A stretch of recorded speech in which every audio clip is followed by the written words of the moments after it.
Hello guys, स्वागत है आपका अपने YouTube channel study with Aman कुल में। तो आज के इस वीडियो में हम section C short answer based question continue करेंगे। तो सेक्शन ए और बी जो आपका पार्ट 1 की वीडियो आपने अभी तक नहीं देखी तो उससे भी देख लीजिए, जिससे आपको क्लियर हो जाए। सबसे पहले क्वेश्चन नंबर 25 है, how was the social political situation of India affected by the first world war. तो इंडिया की कैसी सिचुएशन हो गई थी सोशली और पॉलिटिकली, आपको बतानी है फर्स्ट वर्ल्ड वॉर के बाद। तो वॉर ने ना, मतलब जो युद्ध था उसने एक इकोनॉमिक और पॉलिटिकल सिचुएशन बहुत ला दी थी इंडिया में, जबकि इंडिया ने पार्टिसिपेट भी नहीं करा था वॉर में। It led to a huge increase in defence, मतलब लोग बहुत ज़्यादा डिफेंस एक्सपेंडिचर, बहुत ज़्यादा आर्मी भर्ती हो रही थी, which was financed by war loans. और मतलब वॉर के लोन भी लिए गए कि ये कुछ सामान खरीदने के लिए लोन लिए गए। और टैक्स बढ़ा दिए गए, कस्टम ड्यूटीज जो है रेज कर दी गई, इनकम टैक्स इंट्रोड्यूस कर दिया गया। Through the war year prices increase, यानी बहुत सारी चीज़ों के वॉर के जो सामान मिलते हैं उनके प्राइस इंक्रीज हो गए। 1913 से 18 में सब कुछ डबल हो गया और एक एक्सट्रीम हार्डशिप हो गई कॉमन लोगों के लिए। विलेजेस वर अपॉन टू सप्लाई सोल्जर्स, और जो गांव के लोग थे उन्हें सोल्जर्स, मतलब उनके जो जो बेटे हैं वो सारे आर्मी में भर्ती गए। फोर्स रिक्रूटमेंट हो गया रूरल एरियाज़ में, जो कि बहुत ज़्यादा लोगों में गुस्सा आ गई कि जो नहीं भी चाहते ना फौज में जाना, सबको भेज रहे थे। Crop field at many parts of India resulting in acute shortage of food. अब क्रॉप भी ख़राब हो गई थी, तो बहुत सारे जगह पे इंडिया के बहुत सारे पार्ट्स में क्रॉप खराब हो गई, तो फूड की, मतलब खाने की भी एक्यूट शॉर्टेज आ गई। जिनके पास पैसा था और डबल प्राइस में पैसा था वही जाके खाना खा सकते थे।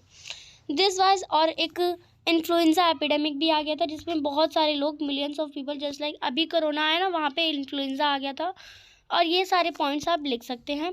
नेक्स्ट है, how did Indian merchants and industrialists relate themselves to civil disobedient movement. तो सिविल डिसोबेडिएंट मूवमेंट में इंडियन मर्चेंट्स और इंडस्ट्रियल ने कैसे अपने आप को रिलेट किया।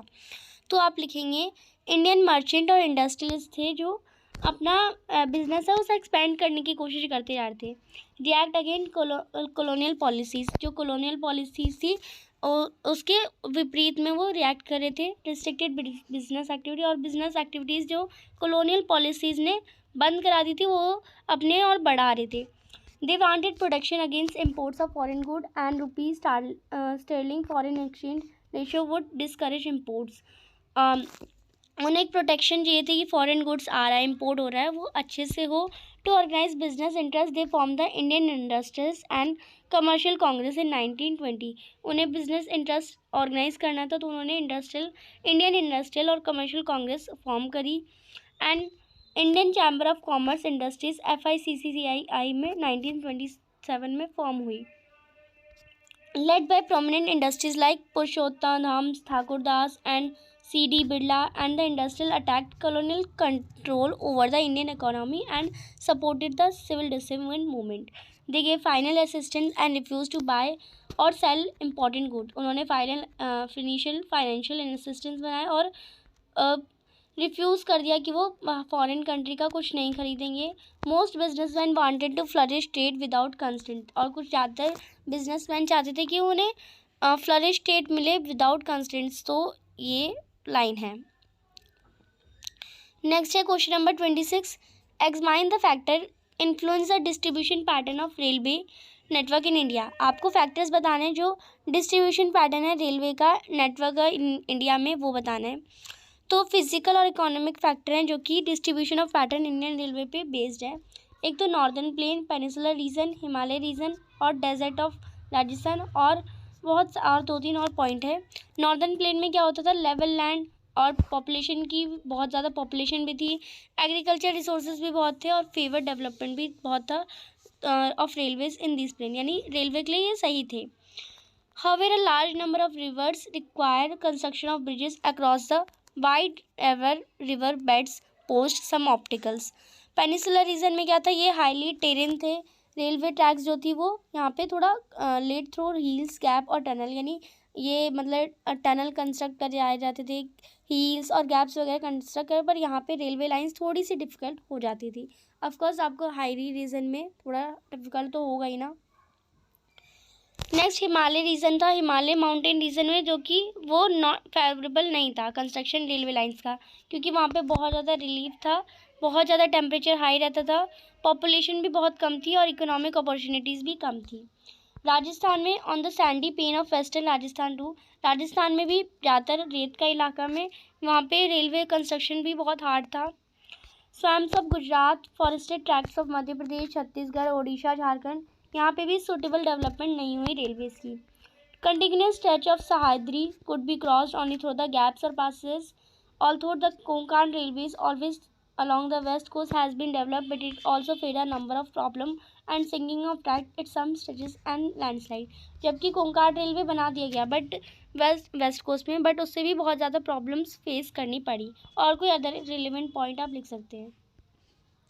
इनवर्ट वेज मल्टीनेशनल कॉर्पोरेशन यानी एमएनसीज जो थी वो अदर कंपनी से डिफरेंट क्यों थी? क्योंकि वो जो मल्टीनेशनल कंपनीज थी वो अलग अलग कंट्री में जाके अपनी एक एक ब्रांच खोलती थी। तो आप लिख सकते हैं डोमेस्टिक, तो आप लिख सकते हैं यहाँ से domestic companies tends to restrict their operation to the country of origin while multinational companies operate in more than 2 countries. यानी डोमेस्टिक कंपनीज जो थी वो अपनी कंट्री जहाँ पे वो स्टार्ट करती थी वहीं पे अपने ऑपरेशंस वगैरह हर चीज़ करती थी, बट मल्टीनेशनल कंपनीज दो से ज़्यादा कंट्रीज को ऑपरेट मतलब 2 से ज़्यादा कंट्रीज़ में ऑपरेट करती थी। एग्जाम्पल इन्फोसिस का है।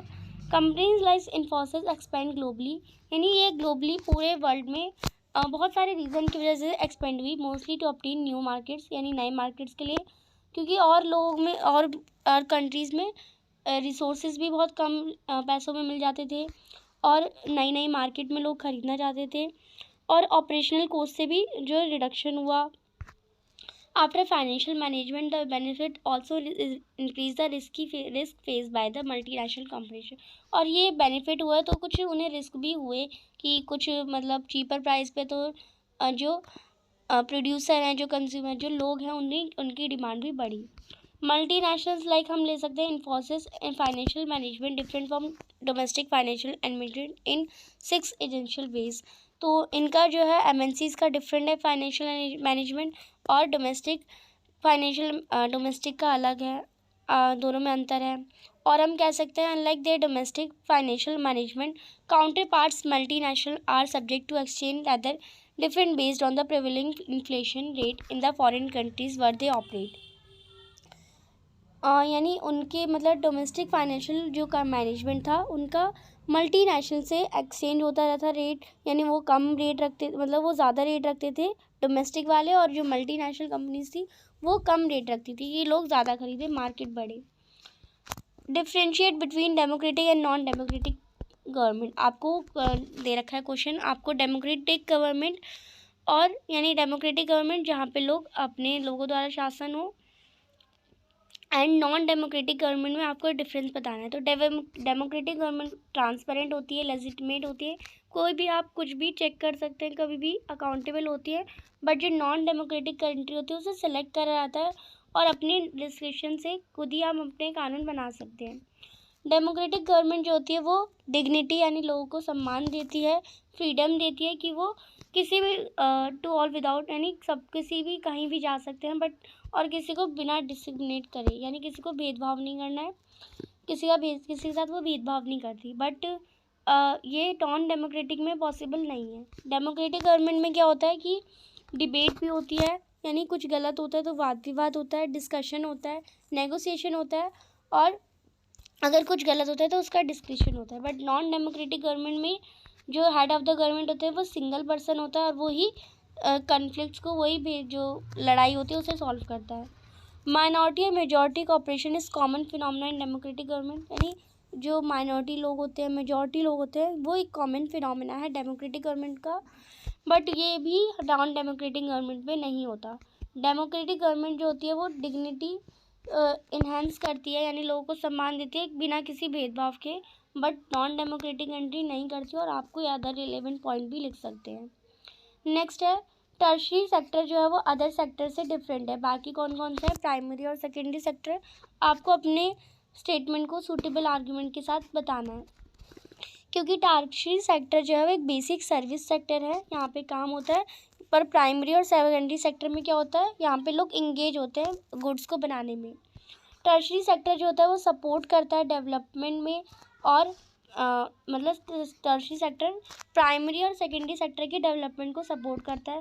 टर्शरी एक्टिविटी होती हैं जो वो असिस्टेंस होती है प्रोडक्शन प्रोसेस की, यानी अगर प्रोडक्शन हो गया तो वही वहाँ से वहाँ तक सामान पहुँचाएंगे। कौन पहुँचाएंगे? Tertiary activities. टर्शरी सेक्टर जो होता है वो ट्रांसपोर्ट, बैंकिंग, कम्युनिकेशन ये सब प्रोवाइड करता है, और ये एम्प्लॉयमेंट अदर सेक्टर्स के लिए भी लाता है, यानी बाकी सेक्टर को एम्प्लॉयमेंट अपॉर्चुनिटी प्रोवाइड करता है। नेक्स्ट सेक्शन डी हमारा जो दे रखा है, highlight the various major and practice the French revolution introduce to create a sense collective identity among the French people. यानी आपको ऐसे मेजर बताने जहाँ पे फ्रेंच रिवॉल्यूशनरी प्रैक्टिस करते थे एक नए सेंस ऑफ लोगों को कलेक्ट करने की, फ्रेंच पीपल्स को। तो आप इसका आंसर करेंगे ला पित्रे, और यानी फादरलैंड, और ले सिटीजन यानी सिटीजन को एक साथ यूनाइट करने का आइडिया आया था। इक्वल राइट्स अंडर कॉन्स्टिट्यूशन, एक नया फ्रेंच फ्लैग उन्होंने लगाया था जो कि 3 कलर का था, जो कि फॉर्मल रॉयल स्टैंडर्ड को रिप्लेस कर रहा था। Next, east state general elect हुए थे सिटी जो एक्टिव सिटीजन, और रीनेम करा गया था, नेशनल असेंबली का नया नाम लाया था। New hymns are composed, oath taken and march are communicated, यानी सबने ओथ ली थी यानी शपथ ली थी, और नए नए हाइम्स प्रोड्यूस हुए थे या कंपोज हुए थे। A centralized administrative system was put in place and it formulated uniform law all citizens within its territory, यानी एक centralized administrative system हटा दिया था और एक formulate uniform law लाया था। Next, internal custom duties and dues were abolished and uniform system of weight and measures were adopted, यानी जो इंटरनल कस्टम ड्यूटीज़ थी वो हटा दी गई और एक यूनिफॉर्म सिस्टम जो वेट और मेजर का था वो लाया गया। Regional dialects were encouraged and French it was spoken and written in Paris, और रीजनल डायलेक्ट्स थे उन्हें मना कर दिया गया, और जो फ्रेंच पेरिस में फ्रेंच जो है वो कॉमन लैंग्वेज बन गई और पूरे नेशन के लिए। और कोई अदर रिलेवेंट पॉइंट आप लिख सकते हैं।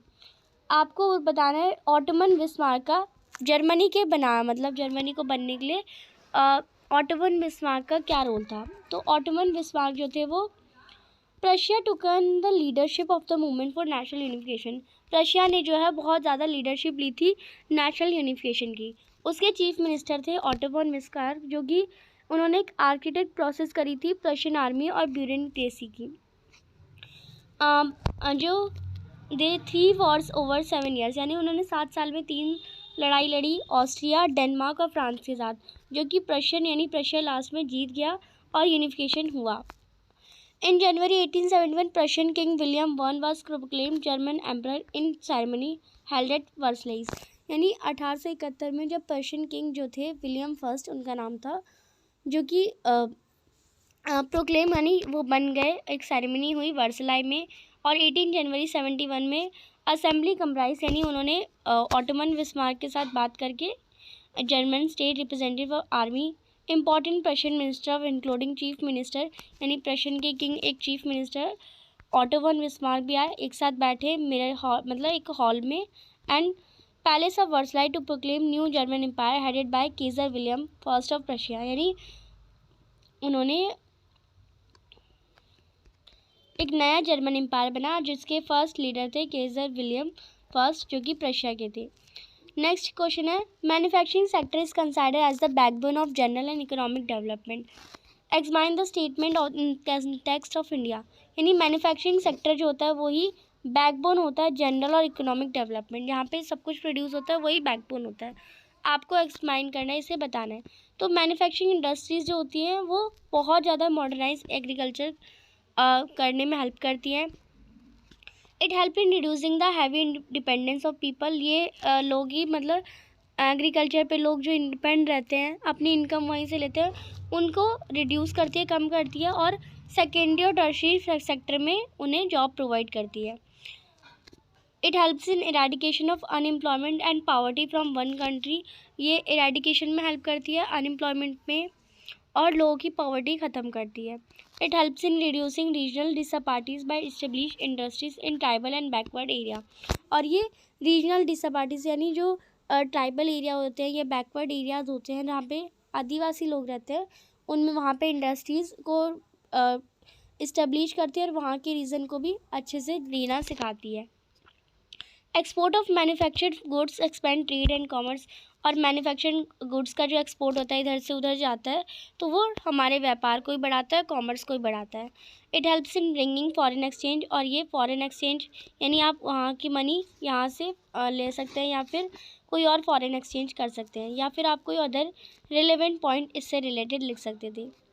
नेक्स्ट और का क्वेश्चन है, examine the multi prolong aspect of information technology and electronic industries. आपको एग्जामाइन करना है multi prolong aspect of information technology and electronics industries. तो इलेक्ट्रॉनिक इंडस्ट्रीज जो होती है वो एक वाइड रेंज ऑफ प्रोडक्ट्स जो हैं वो कवर करती हैं, from the transistor sets to television, यानी यहाँ पे सारे एग्जांपल दे रखे हैं, television, telephone, cellular, telecom, pagers, telephone exchange, radars, computer और बहुत सारे इक्विपमेंट्स जो कि टेलीकम्युनिकेशन इंडस्ट्रीज़ में रिक्वायर्ड होते हैं। बेंगलुरु जो है वो एक इलेक्ट्रॉनिक कैपिटल इंडिया की माना जाता है, बिकॉज अदर इम्पॉर्टेंट सेंटर्स और बहुत सारे इम्पॉर्टेंट सेंटर भी हैं इलेक्ट्रॉनिक गुड्स के, जैसे Mumbai, Delhi, Hyderabad, Pune, Chennai, Kolkata, Lucknow, Coimbatore, and 18 software technology parks provide single window service and high data communication facilities to software experts. और जो 18 टेक्नोलॉजिकल पार्क है वो भी सिंगल विंडो सर्विस प्रोवाइड करते हैं। A major impact of this industries has been employment generation, और इस industries में एक मेजर इम्पैक्ट है एम्प्लॉयमेंट जनरेशन का। It is encouraging to know 30% of the people employed in their sector are women, और ये भी हमें बताया जाता है कि 30% जो है एम्प्लॉयड वहाँ पे वुमेन्स है। This industries has been a major foreign exchange earner in the last 2 or 3 years because of these fast growing business process outspring BPO sector। यानी यहाँ पे बहुत ज़्यादा फॉरेन एक्सचेंज भी होता है क्योंकि ये लास्ट 2-3 से बहुत ज़्यादा ग्रो होने लगी है। The continuing growth in the hardware and software is the key to the success of IT, यानी ऐसी ग्रोथ होने लगी हार्डवेयर और सॉफ्टवेयर में तो ये IT का सक्सेस बन जाएगा इंडिया में इंडस्ट्रीज़ का। तो और कोई अदर रिलेवेंट पॉइंट भी आप लिख सकते थे। नेक्स्ट है, आपको पॉलिटिकल पार्टी इंडिया में क्या रोल निभाते हैं वो आपको बताना है। तो पॉलिटिकल जो पार्टी है वो नॉमिनेट करते हैं कैंडिडेट को और इलेक्शन चलते हैं। ये कैंडिडेट जो होते हैं वो पार्टी लीडर के ही होते हैं और उन्हीं के कोई मेंबर होता है, उनका कोई लीडर या उनका कोई मेंबर। वोटर्स जो होते हैं वो वैरायटी ऑफ पॉलिसीज़ को देखते हैं और प्रोग्राम्स को जो पार्टी देख करती है। The creation of legislation for nation depends heavily on political parties, यानी कानून बनाना वगैरह सब सारा डिपेंड है पॉलिटिकल पार्टीज़ पे।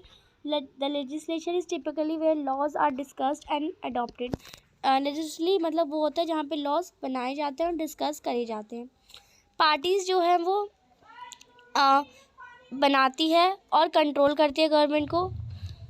दे अपॉइंट लीडर्स, वही लीडर्स को अपॉइंट करती है। Educate them to serve as minister, और देखती है कि कौन मिनिस्टर की उपाधि पे है, हो सकता है। And then manage the government according to their preference, और गवर्नमेंट को अपने अकॉर्डिंग प्रेफरेंस के अकॉर्डिंग मैनेज करती है। The opposition is made of losing party, और जो उनकी अपोजिशन यानी अगर एक BJP है तो दूसरी क्या होगी कांग्रेस, तो वो एक कांग्रेस हार गई तो कांग्रेस क्या है, ये है हमारी अपोजिशन पार्टी है जो कि हार जाती है। The opposition express diverse opinion and faults, और अपोजिशन भी बहुत अच्छा रोल प्ले करता है क्योंकि जो रूलिंग पार्टी होती है, जो जीती हुई पार्टी होती है, उसके क्या क्या वो गलत काम कर रही है और क्या क्या उसमें गलतियाँ होती है वो अपोजिशन बताता है। Public opinion shape by parties, यानी पार्टीज जो होती हैं वो पब्लिक ओपिनियन भी देखती है, पब्लिक क्या चाहती है। They have 1000 of members spread out around the nation, यहाँ पे 1000 ऑफ मेंबर होते हैं जो कि पूरे नेशन में होते हैं। And they have scientific impact on how people think, और वो लोग देखते हैं कि लोग कैसा सोचते हैं और क्या चाहिए लोगों को। Parties give the average person access to government resource and social programs, parties जो होती हैं वो एवरेज पर्सन को देखती है। A person can meet a local party leader more easily than a government representative, यानी कोई भी इंसान लोकल पार्टी लीडर से इजीली मिल सकता है पर गवर्नमेंट रिप्रेजेंटेटिव से मिलना उसे थोड़ा सा डिफ़िकल्ट हो जाएगा। नेक्स्ट क्वेश्चन है जो कि इसी का अथवा है, डिस्क्राइब द नेसेसिटी और utility of political parties in democratic country, यानी आपको बताना है क्या ज़रूरत है पॉलिटिकल पार्टीज़ का डेमोक्रेटिक कंट्री में। तो इलेक्टेड रिप्रेजेंटेटिव जो हम इलेक्ट करके बनाते हैं वही अकाउंटेबल होते हैं कंस्टिट्यूंसी को, क्योंकि जो हम लोकेलिटी चाहती है वो वही करते हैं। The rise of political parties directly link to the emergence of representative democracy, यानी पॉलिटिकल पार्टी तभी बढ़ेगी जब रिप्रेजेंटेटिव सही चुने जाएंगे। Thus large scale society needs representative democracy. As a society become large and complex, they also needed some agency to gather different views on various issue. एक society ऐसी मतलब लार्ज और बड़ी तभी बनेगी जब वो सारी जो एजेंसीज हैं वो सब मिलकर किसी भी इश्यूज़ को गवर्नमेंट के सामने प्रेजेंट करें। They need some ways to bring various representatives together so that a responsible government could be formed. वो सब देखते हैं कि कैसा रिप्रेजेंटेटिव होना चाहिए और जिससे एक अच्छी सी गवर्नमेंट, रिस्पॉन्सिबल गवर्नमेंट बने। They needed a mechanism to support returning the government make policies justify और अपोज दैम, यानी उन्हें एक मैकेनिज्म चाहिए होता है जो उन्हें सपोर्ट करे, गवर्नमेंट को दोबारा भी बना सके, पॉलिसी भी बनाए और उन्हें अपोज भी करे। Political parties fulfil this needs and every representative government has, यानी पॉलिटिकल पार्टीज जो होती है वो हर रिप्रेजेंटेटिव गवर्नमेंट होती है उसकी नीड्स को फुलफिल करता है। We can say that parties are necessary condition for democracy, तो हम कह सकते हैं पार्टीज की नेसेसरी कंडीशन होती है डेमोक्रेसी की। Next question number 33, explain the role of self help groups SHG in the rural society. तो सेल्फ हेल्प ग्रुप वो होते हैं जो कुछ नंबर ऑफ पीपल्स मिलके बनाते हैं और एक तरह के अपनी मनी कलेक्ट करते हैं। वुमेंस इसमें ज़्यादा इनरोल होती हैं और एक ही साथ में फिर वो लोन लेते हैं बैंक से। सेल्फ हेल्प ग्रुप सोसाइटी में क्या रोल प्ले करते हैं तो आप देखेंगे, the idea is to organise to rural poor in particular women, यानी ये कुछ पर्टिकुलर वुमेन्स मिलके बनाती हैं एक सेल्फ हेल्प ग्रुप छोटा सा और कलेक्ट करती हैं अपनी सेविंग्स को। अ टिपिकल SG हैज़ मतलब एक छोटी सी SHG में 15 से 20 मेंबर होते हैं जो कि एक ही नेबर से, एक ही पड़ोस में होते हैं, जो कि एक साथ मिलते हैं और अपना मतलब पैसे जो सेविंग्स होती है वो लगाते हैं। सेविंग पर मेंबर्स वैरीज, और कुछ हर मेंबर की सेविंग्स क्या होती है 15 से 100 रुपये तक होती है, depending on the ability to people to save, कितनी मतलब डिपेंड करता है कि कितना वो पैसा बचा सकते हैं।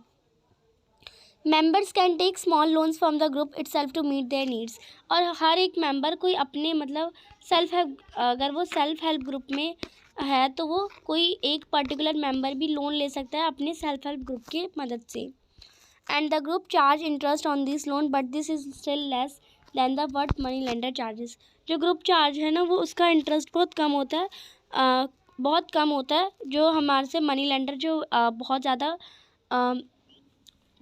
लेते हैं उनसे कम ही इंटरेस्ट पे लेते हैं। आफ्टर ईयर और 2 if the group is regular in saving it become eligible for availing loan from the bank. अगर 1 साल 2 साल हो गया और पैसा ज़्यादा हो गया तो ग्रुप है वो एलिजिबल हो जाता है लोन लेने के लिए बैंक से। Loan is sanction in the name of the group and is mean to create self employment opportunities for the member. जो लोन होता है वो ग्रुप के नेम पे ही मिलता है और ये सेल्फ एम्प्लॉयमेंट अपॉर्चुनिटीज़ मेंबर्स को देता है कि वो उस पैसों से लोन लेके कुछ और भी कर सकें। Small loans are provided to the member for releasing mortgage land and for meeting working capital needs. और अगर कोई अपने से ही सामान लेना है तो वो स्मॉल लोन्स, छोटे छोटे लोन्स जो है वो मेंबर ही दे देते हैं वो सेल्फ हेल्प ग्रुप से। Most of the important decision regarding the saving and loan activities are taken by the group members, और ज़्यादातर important decision group members savings से लोन एक्टिविटीज़ के ग्रुप मेंबर ही लेते हैं। जो ग्रुप है वो डिसाइड करता है decides as regards the loan to be granted, the purpose, amount, interest to be charged and replace schedule. Also if the group which is responsible for the payment of the loan. Any case of non repayment, यानी कोई group में से कोई member भी अगर payment ले रहा है तो अगर वो नहीं चुका पाया तो किसी एक मेंबर का अगर नहीं चुका पाया तो वो बाकी अदर मेंबर जो हैं वो सेल्फ हेल्प ग्रुप के वो उसे उसका लोन चुका देंगे। Next, explain the signification of Reserve Bank of India in Indian economy. आपको बताना है रिजर्व बैंक ऑफ इंडिया का इंडियन इकोनॉमी में क्या रोल है। तो ये जो होता है ये supervise the function of formal loans, formal source of loans, यानी सुपरवाइज करता है फंक्शनिंग जो लोन्स कैसे हो रहे हैं। ये बैंक जो है वो मेंटेन करता है कि मिनिमम कैश बैलेंस डिपॉजिट जो करें लोग वो उसे रिसीव कर सके, तो मिनिमम कैश बैंक में होना चाहिए। Out of the deposit they receive, the RBI mandate commercial banks to maintain a minimum cash balance. और जो डिपॉजिट करते हैं वो RBI मेंटेन करता है कि मिनिमम कैश होना चाहिए. RBI keep an I whether the bank truly keep a cash balance. और RBI जो है हर बैंक पे देखता है कि सारे बैंक सही पैसा तो बचा रहे हैं. RBI makes sure that banks lend money to small farmers small scale में. और RBI ये भी मेक श्योर करता है कि जो बैंक लोन दे रहा है वो बड़े लोगों को देगा तो वो ज़्यादा इंटरेस्ट ले लेगा. तो वो RBI ये इंश्योर करता है कि small farmer, small scale business, small borrowers, SHG group in सबको भी लोन दे रहा है. एंड अदर ग्रुप जो कि कंपनीज से कम हों और डीलर से. Banks are required to periodically provide the RBI with information on how much they are lending to whom and what interest rate are. और बैंक्स को जो पीरियडिकली प्रोवाइड करना होता है RBI को इंफॉर्मेशन कि कितना वो लोन ले रहे हैं, कितना वो लोन किससे ले रहे हैं और कितना इंटरेस्ट पे वो दे रहे हैं. The RBI established recommendation for commercial banks to follow setting interest rate on deposit and loans. और RBI रिकमेंडेशन इस्टेब्लिश करता है कमर्शियल बैंक की कि वो फॉलो करे कि कितना रेट ऑफ इंटरेस्ट उन्हें लेना है. और कोई अदर पॉइंट भी आप फिल कर सकते हैं. तो सेक्शन ए हम अपनी नेक्स्ट वीडियो में करेंगे. चैनल को अभी तक सब्सक्राइब नहीं किया तो प्लीज़ चैनल को सब्सक्राइब ज़रूर करें. ज़्यादा से ज़्यादा दोस्तों के साथ शेयर करें और वीडियो अच्छी लगी तो इसे लाइक ज़रूर करिएगा. Thanks for watching. Bye bye guys.